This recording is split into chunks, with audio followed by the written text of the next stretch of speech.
Kalonzo barabara ya kuingia kwake ni ya vumbi. President Ruto akasema Kalonzo hawezi endeleza Kenya kwa sababu barabara ya kuingia kwake ni vumbi. Kwa sababu Kalonzo barabara ya kuingia kwake ni vumbi. Na mimi nataka niseme hivi. Nataka niseme kwamba huyu Stephen Kalonzo Musyoka amekuwa kwa serikali muda mrefu. That is very true. Na Stephen Kalonzo Musyoka kuna barabara ambazo zimejengwa Kitui akiwa kwa serikali ya Moi. Kuna barabara zimejengwa Kitui akiwa kwa serikali ya Kibaki. Kuna barabara zimejengwa Kitui Stephen Kalonzo Musyoka akiwa kwa serikali ya Uhuru.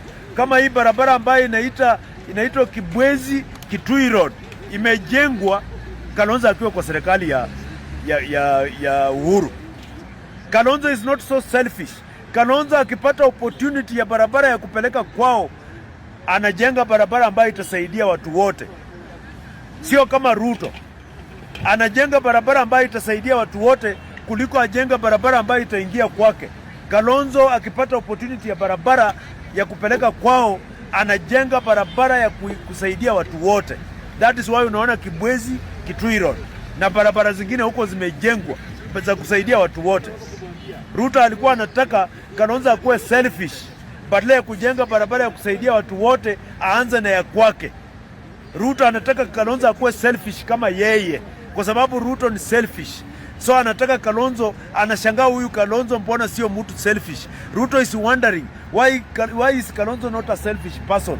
Kalonzo is not a selfish person, bwana Ruto. He's not a selfish person like you.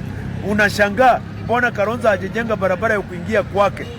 Kwa sababu Kalonzo akipata nafasi ya kujenga barabara, anajenga barabara ya kusaidia watu wote, hajengi ya kuingia kwake. Hiyo ndio kitu inakushangaza bwana Ruto.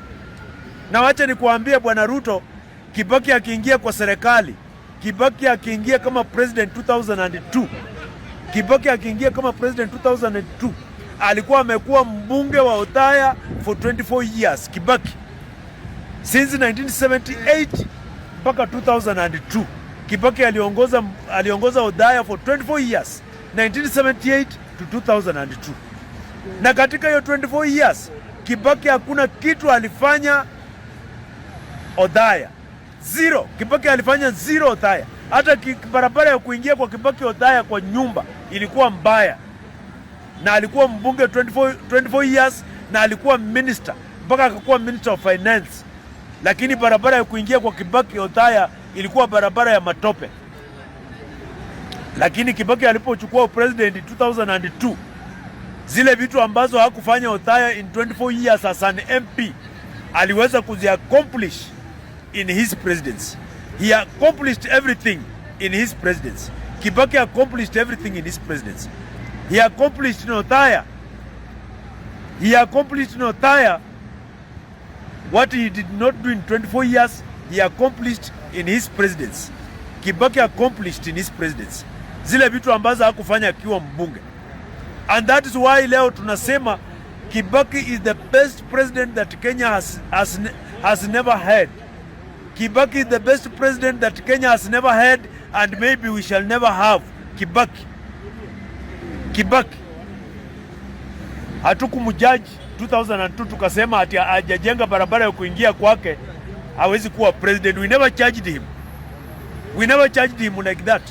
And he became the best president. Hakuwa mtu wa kelele kama hii kelele tunaona saa hii. Kibaki was never noisy.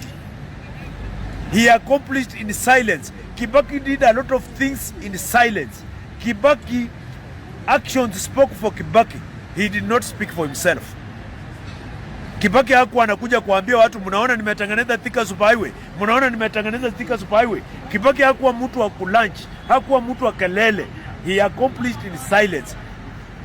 Within 1 week after he was sworn in, free primary education ilikuwa. Hakuna siku Kibaki alipanda juu ya gari kukumbusha Wakenya, mnaona nimeleta free primary education, mnaona nimefanya, mnaona nimefanya. Kibaki did a lot of things in silence.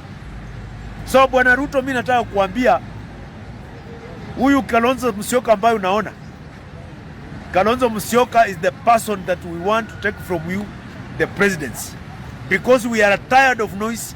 We are tired of the toxic political environment. We are tired of shedding innocent blood.